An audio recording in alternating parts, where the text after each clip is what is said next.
Nagpanawagan si Vice President Sara Duterte sa mga opisyal sa gobyerno nga isikway anay ang politika kag tutukan ang pagpasanyog sang kalinong katawhan kag kausuwagan sang pungsod. Ginhambal ini sa Vice Presidente sa iya mensahe sa ika-65 nga Patronal Fiesta sa Hinatuan Surigao del Sur. Sunod kay Duterte, madugay lang nga nagapaabot ang mga Pilipino sang mas maayong nga kabuhi.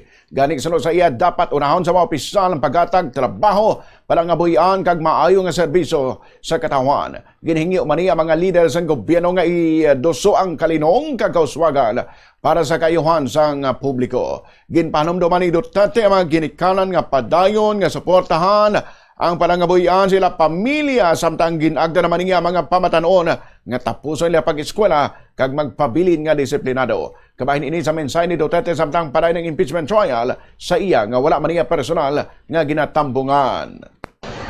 Unang-una, pinapaabot ko sa ating mga opisyal ng pamahalaan na itigil na muna natin yung pamumulitika at pananawagan nila ng transparency and accountability, pero ang totoong pakay nila ay ang kanilang mga sariling political interest. Pangalawa, sa atin pa ring mga opisyal ng pamahalaan, natutukan natin ang kaayusan, kapayapaan at kaunlaran ng ating bayan. Matagal na nag-aantay ang ating mga kababayan na maging mas maayos yung kanilang buhay. At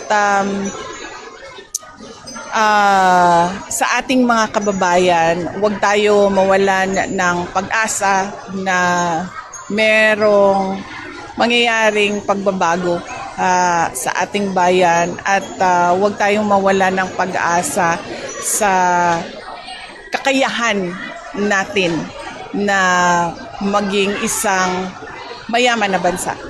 Si Vice President Sara Duterte.